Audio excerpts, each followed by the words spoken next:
You wake up. The sheets are damp, not with sweat, but with blood. Your hands tremble, your heart races, but your mind is calm, eerily calm.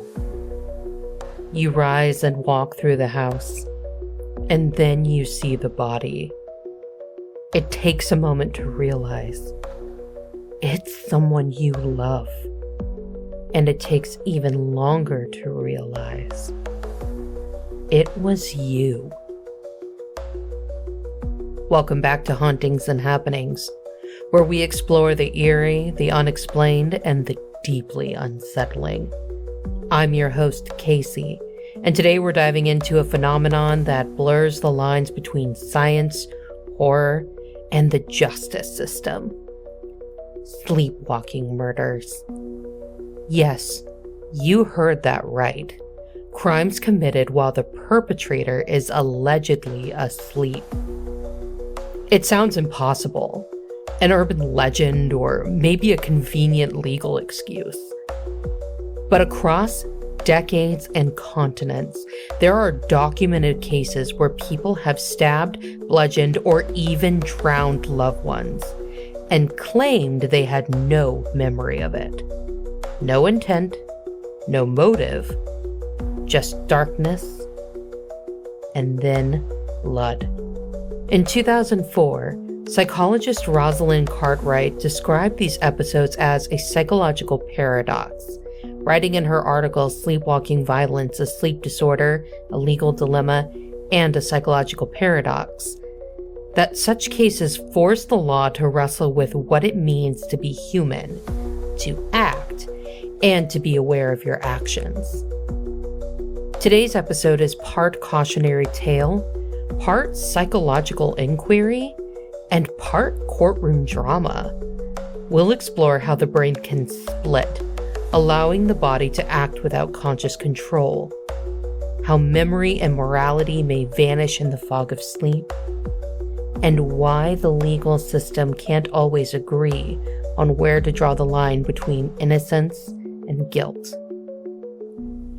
And we'll look at 3 of the most infamous cases ever brought to trial. Kenneth Parks, who drove across town and killed his in-laws while allegedly sleepwalking.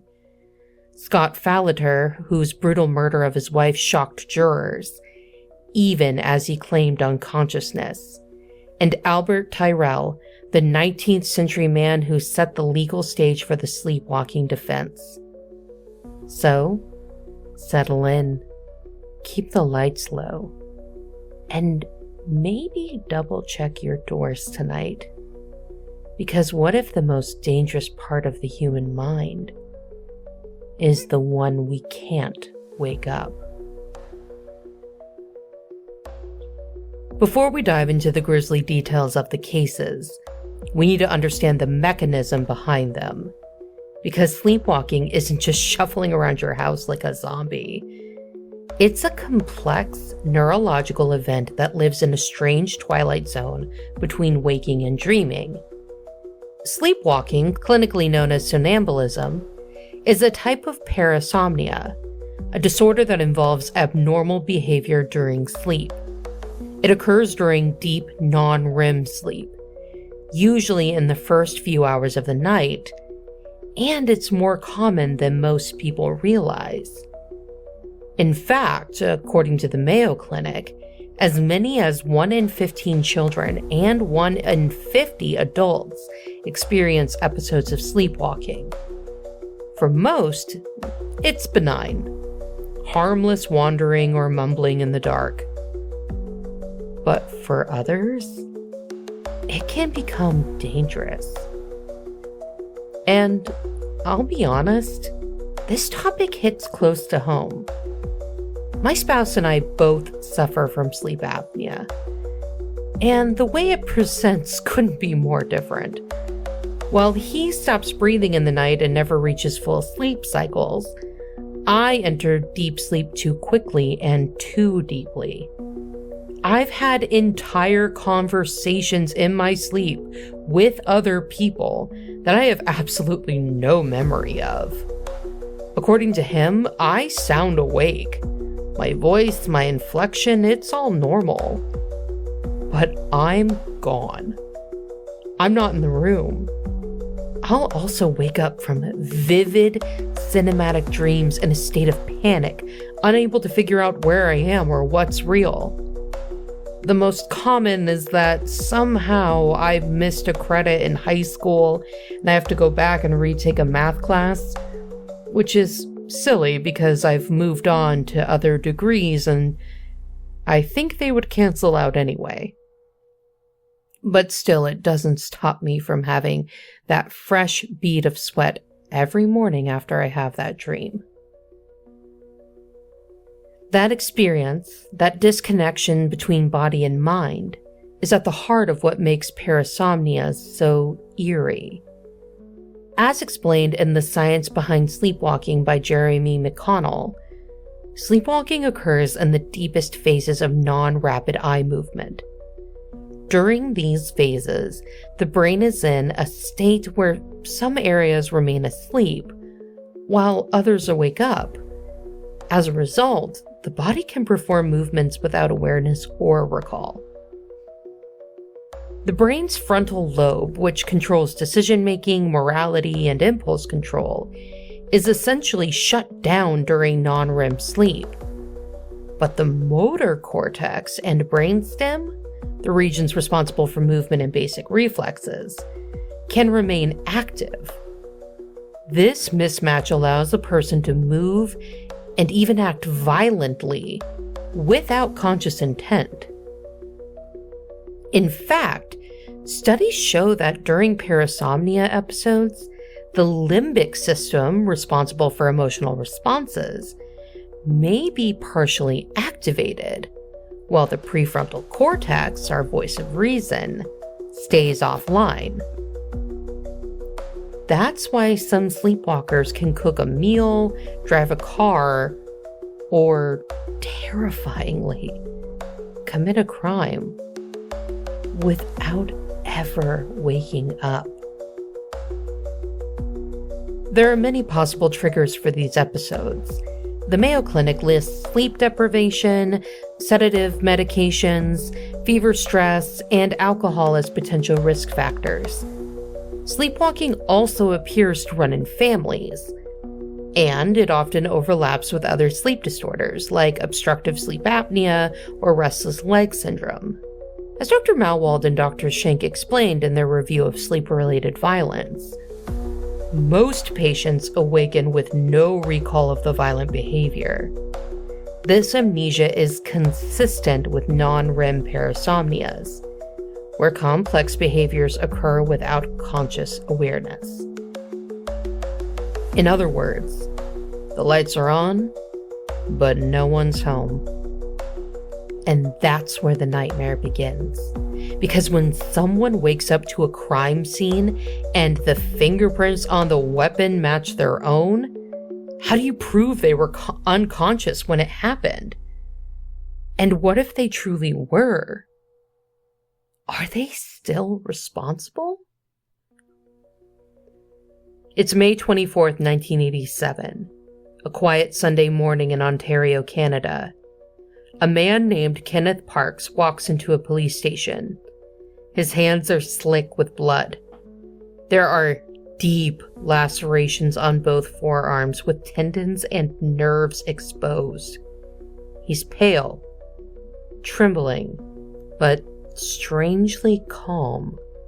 He looks at the officers and says, "I think I've killed someone." They think he's hallucinating, on drugs, mentally unwell, but then they send police to the address he gave. And what they find is horrific. Parks had driven 14 miles from his home in Pickering to his in-laws' house in Scarborough. While asleep, he let himself in with a key they'd given him. Inside, he beat his mother-in-law with a tire iron and stabbed her 4 times, and then choked and stabbed his father-in-law, who miraculously survived.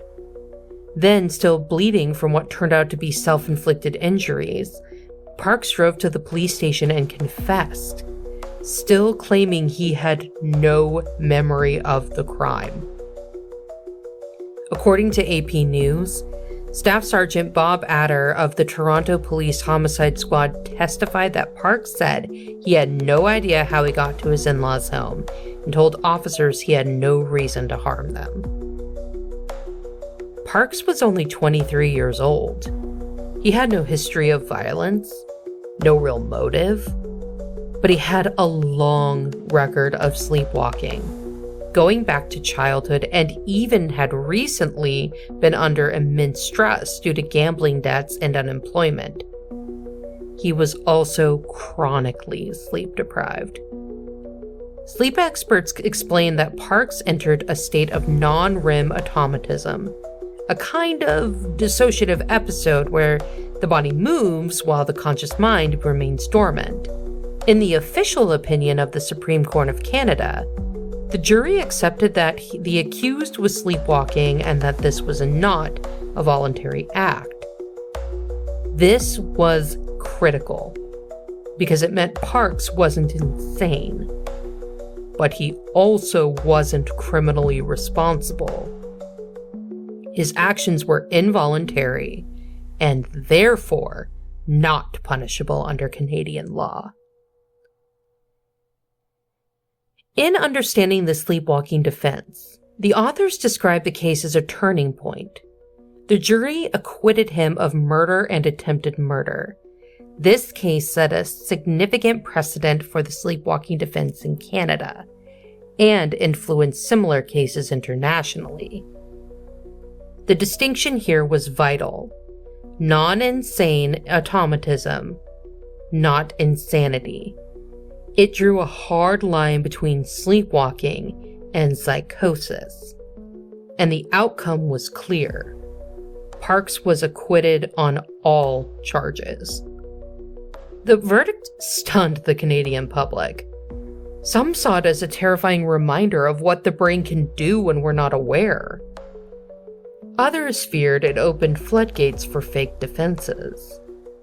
Headlines described Parks as the sleepwalker killer, and prosecutors dismissed the claim as ludicrous. As Crown Attorney Kathy Mocha argued during the trial, Parks must have known what he was doing, but may have blocked the very terrible events from his mind. But the jury disagreed. Though Parks' case felt unprecedented, it wasn't the first of its kind. In 1846, Albert Tyrrell was acquitted of murder in Boston after nearly decapitating a woman and burning down the brothel she lived in. His attorney, Rufus Coati, argued he had been sleepwalking, a radical idea at the time. And in 1994, Joseph Rickskers was found not guilty by reason of unconsciousness after he allegedly tried to throw his wife out of a window while sleepwalking. But Kenneth Parks was different. The violence, the distance he drove, the lack of memory, and the acquittal sent ripples through both the legal and medical communities. In her 2004 article, Dr. Rosalind Cartwright reflects, these cases force the law to confront the question of what constitutes voluntary action, and whether moral blame can exist without conscious awareness. Parks became the face of this paradox, a man whose body acted while his mind remained in the dark. And this was just the beginning, because 10 years later, another case would capture headlines around the world. But this time, the jury wouldn't be so forgiving. On January 16, 1997 in Phoenix, Arizona, the Falater family seemed like a portrait of suburban serenity. Scott, a devout Mormon and electrical engineer, Yarmila, his wife of 20 years, 2 kids, a backyard pool, and a routine life. But sometime after dark, that illusion shattered. Neighbors heard screaming. They saw movement by the pool. And then, nothing. Police arrived to find Jarmila Falater's lifeless body floating in the backyard pool. She had been stabbed 44 times. Her husband, Scott, stood nearby, calm, confused, and wearing clean clothes. In the trunk of his car, police found bloody gloves and the murder weapon. He would later tell investigators he had no memory of the crime. Not the stabbing, not the drowning, not even the cleanup. Desperate to save his client, attorney Mike Kimmerer dug into Scott's medical and family history. What he found was chilling. A documented history of sleepwalking dating back to childhood. According to Daniel Kilkelly in the Sleepwalker murder trial, Kimmerer's key breakthrough came when Scott's sister recalled an incident where Scott had thrown her across the room while sleepwalking as a teen. Kimmerer built a case around non-REM parasomnia, echoing the Kenneth Parks defense. No motive, no memory, and an impaired brain operating on autopilot. 2 sleep disorder specialists testified that stress, sleep deprivation, and Scott's personality profile fit the sleepwalking pattern. Even his children took the stand, testifying that their parents' marriage was loving and stable.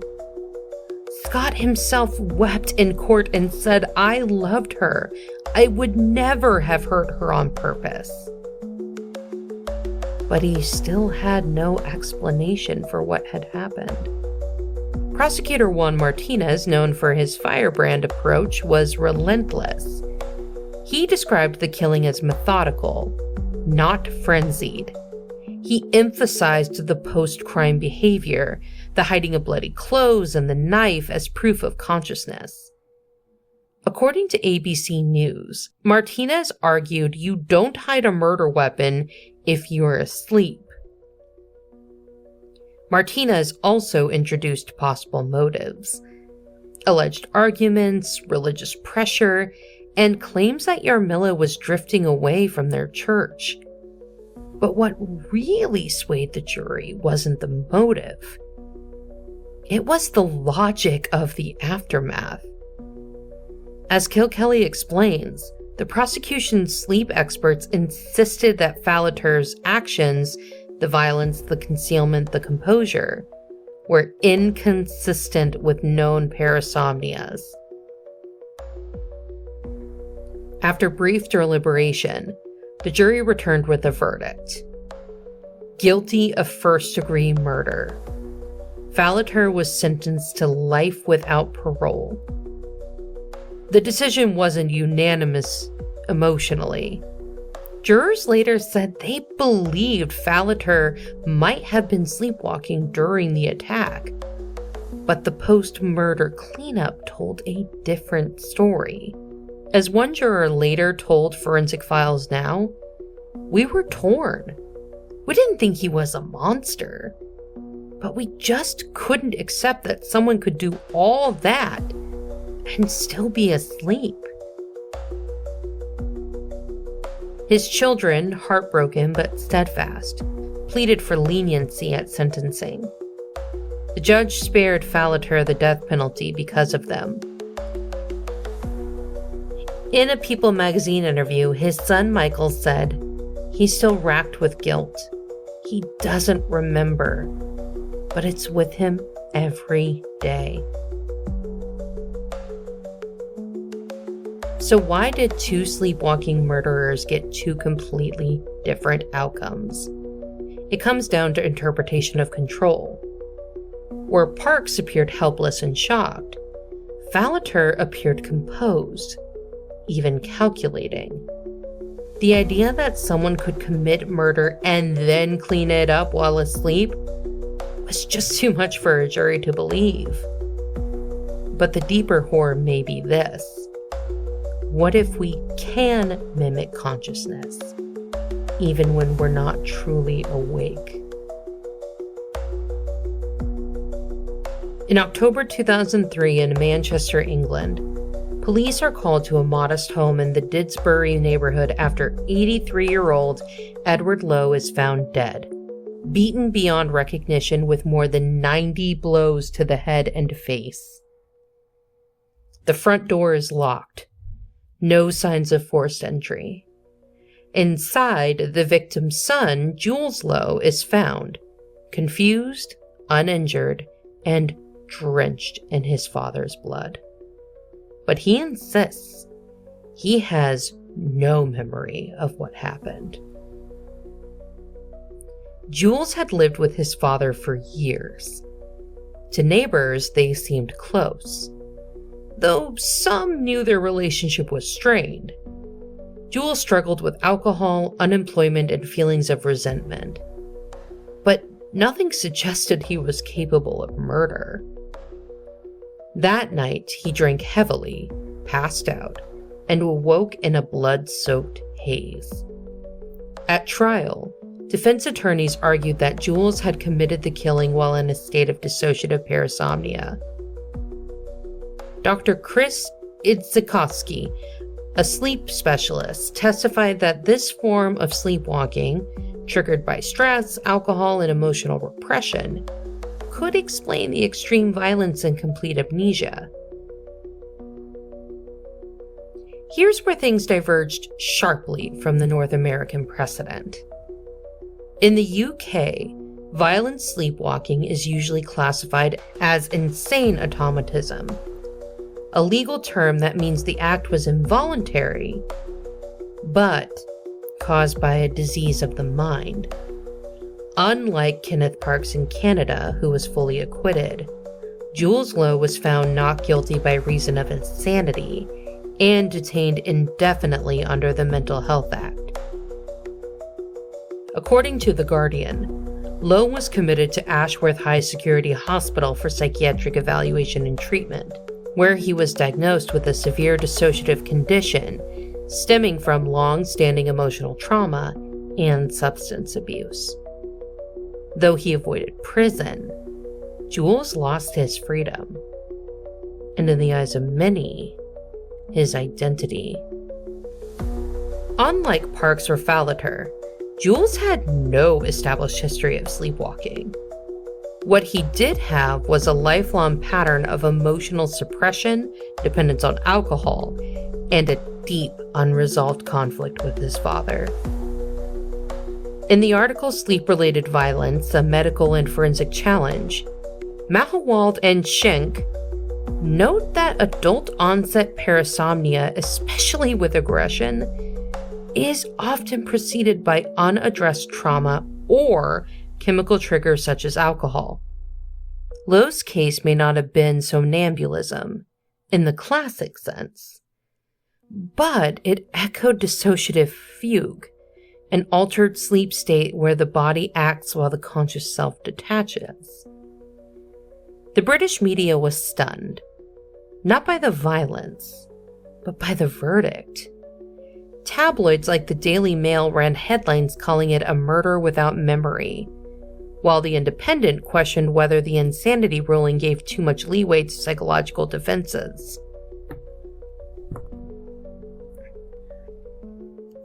A BBC segment on the case reported that some viewers felt uneasy with the idea of someone beating their father to death and then walking free from prison, even if that freedom meant psychiatric detainment.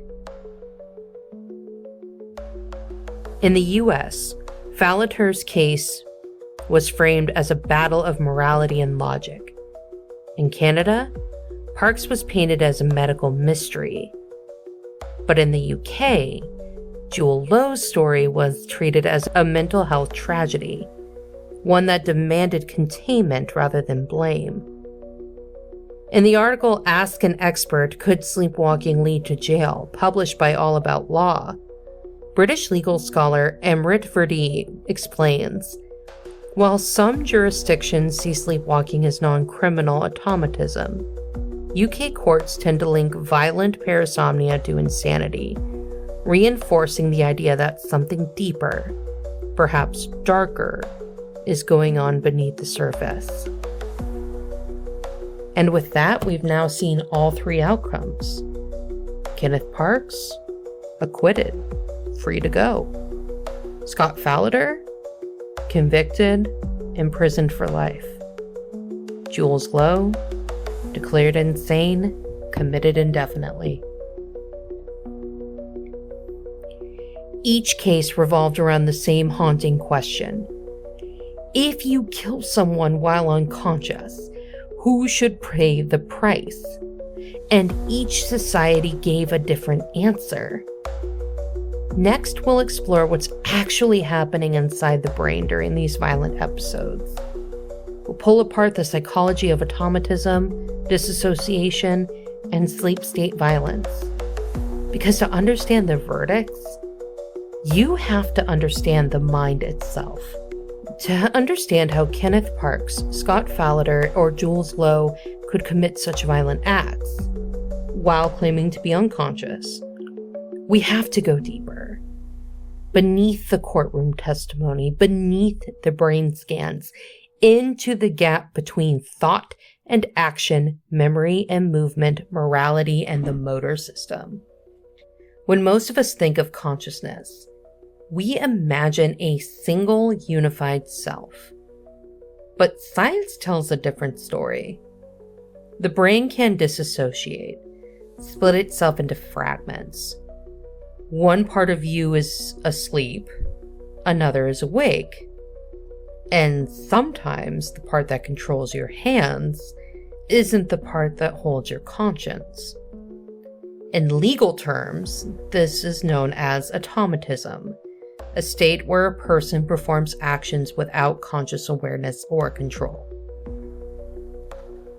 According to Rosalind Cartwright, in her article, the paradox of sleepwalking violence is the body can engage in complex, purposeful seeming behaviors while the moral self is completely absent. This explains how someone like Kenneth Parks could drive across town, commit murder, and still be medically asleep. Or how Jules Lowe could bludgeon his father 90 times and have no memory of lifting a hand. In sleep science, this is called dissociative arousal, when parts of the brain that control movement and reflexes activate, while the frontal cortex, the part responsible for logic, self-awareness, and moral judgment, stays offline. You're acting, but you're not present. And that's what terrifies both scientists and judges. During parasomnias, neuroimaging and EEG studies reveal a strange neurological mismatch. The motor cortex, which controls movement, lights up.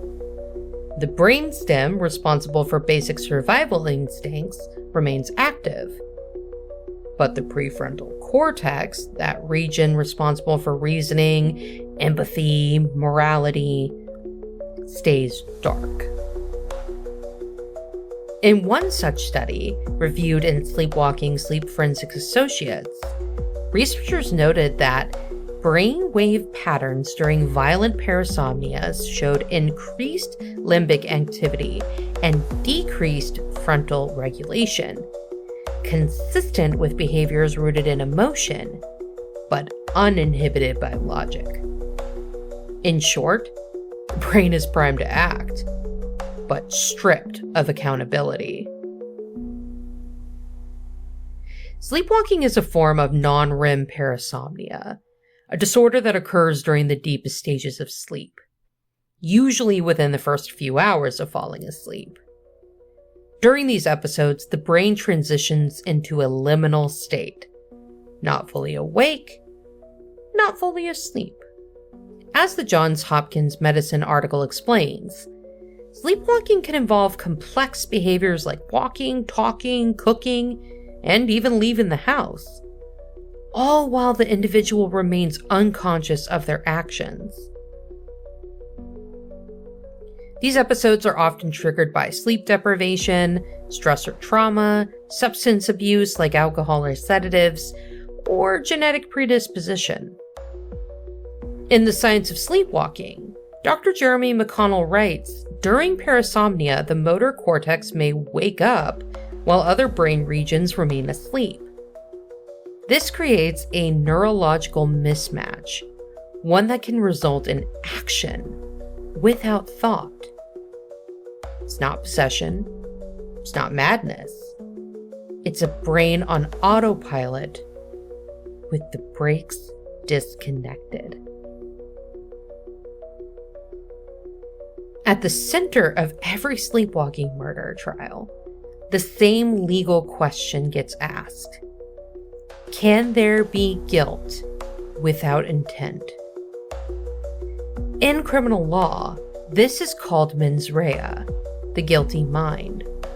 Without it, the law typically can't convict. But sleepwalking cases challenge that foundation. If someone doesn't remember committing a crime, does that mean they weren't in control? And if they weren't in control, how can we punish them? According to Paul Fenwick, in his article Automatism and the Law, legal systems are deeply uncomfortable with actions that lack volition. Yet neuroscience increasingly suggests that volition itself may be more fractured and conditional than we'd like to believe. In an interview with Phoenix Times, Scott Falater reflected on what it felt like to wake up in jail, accused of killing his wife. It was like someone stepped into my body, had done something monstrous, and left me holding the shell. I didn't just lose my wife. I lost myself. That echoes a deep human fear. What if you're capable of something you'll never remember doing? Picture this. You wake up, the smell of iron clings to your skin. There's blood in your fingernails. The kitchen knife is missing. And someone you love isn't answering. And you can't remember a thing. This isn't just a legal puzzle. It's a philosophical riddle. It asks us to decide if someone's body can act while their mind sleeps. Are they a criminal? Or just the last person to know what they've done?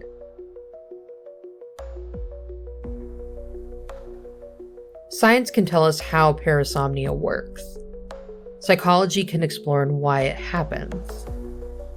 But only society and the systems we build can decide what to do with it. That's why sleepwalking murder trials become more than just legal events. They become mirrors. They reflect what we believe about responsibility, about the soul, and about how much control a person should be expected to have. Let's take a step back and compare these very different verdicts. In Canada, Kenneth Parks was acquitted after the court accepted that his actions were the result of non-insane automatism. No motive, no memory, and therefore, no punishment.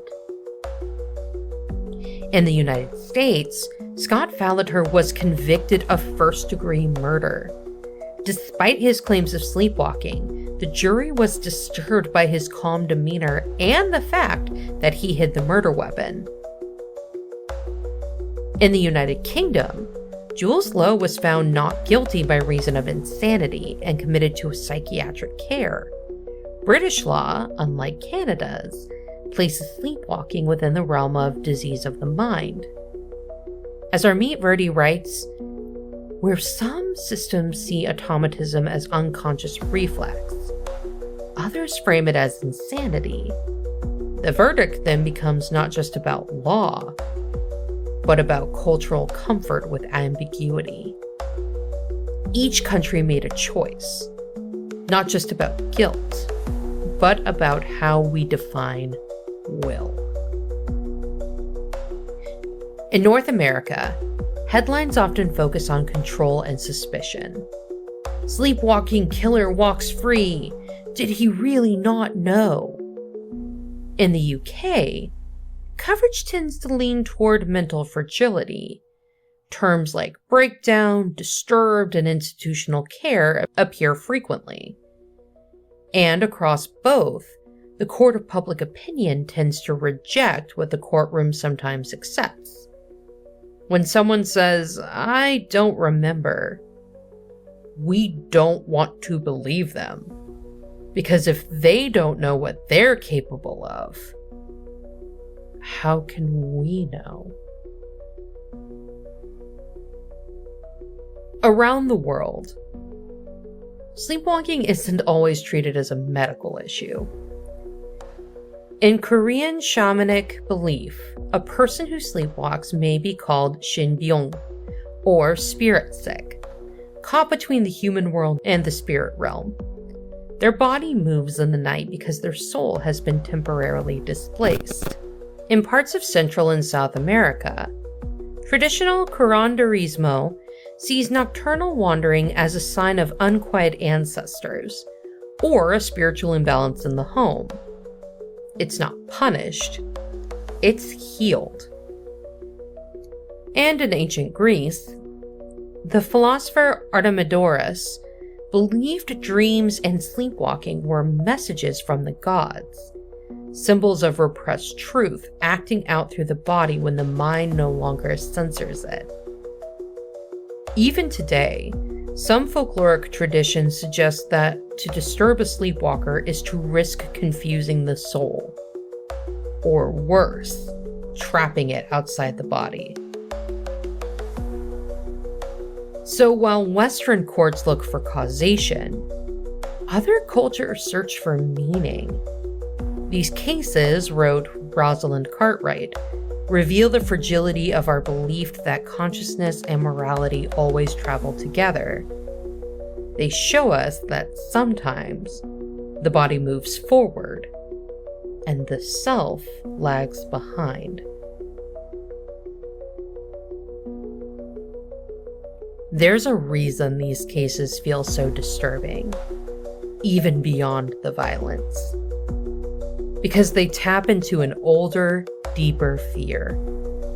Not of evil outside of us, but of something within. They're possession stories in disguise. But instead of demons or spirits, the thing doing the possessing is our own unconscious mind. And that's a horror we can't easily exorcise. We like to think of ourselves as whole, unified, rational. But these stories remind us that's a myth. So the question is no longer just, can a sleepwalker be guilty? It becomes, if I lost control, would I even know it? Would you? Tonight we traveled through 3 crime scenes, 3 bedrooms soaked in silence, 3 minds fragmented, absent, or asleep. We've heard about Kenneth Parks, whose hands killed while his mind slept, about Scott Falater, who woke up to a nightmare that he may have created, and about Jules Lowe, whose violent rupture left only questions and echoes behind. We explained what parasomnia does to the brain and how dissociation fractures the self. We examined courtrooms across 3 countries, where judges, juries, and psychiatrists tried to define what it means to be responsible when memory is missing. And we asked what it means in a spiritual sense to move without knowing, to be haunted not by ghosts, but by our own body. These cases terrify us not because they involve blood and tragedy, but because they ask a question we don't want to answer. What if I'm not always in control of myself? What if the line between me and my shadow is thinner than I thought? The idea that you could harm someone you love and not know until it's too late, it's just frightening. It's destabilizing. It cracks the mirror we use to see ourselves as moral, rational beings. And sometimes it shows us something we can't explain. A blank space, a blackout, a body we don't recognize moving in the dark.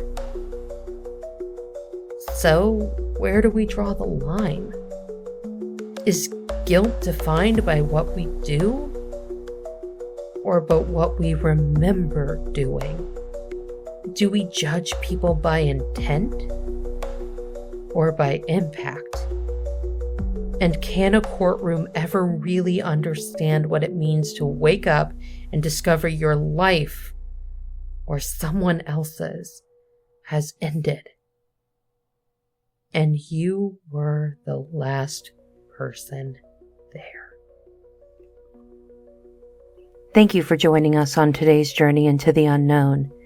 If you enjoyed this episode of Hauntings and Happenings, don't forget to subscribe, leave a review, and share it with fellow seekers of the strange. Got a story, theory, or a haunted hotspot you want us to explore?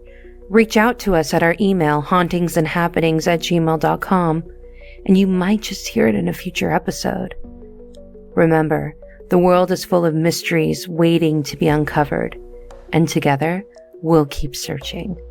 Until next time, stay curious, stay cautious, stay spooky, and of course, keep it weird.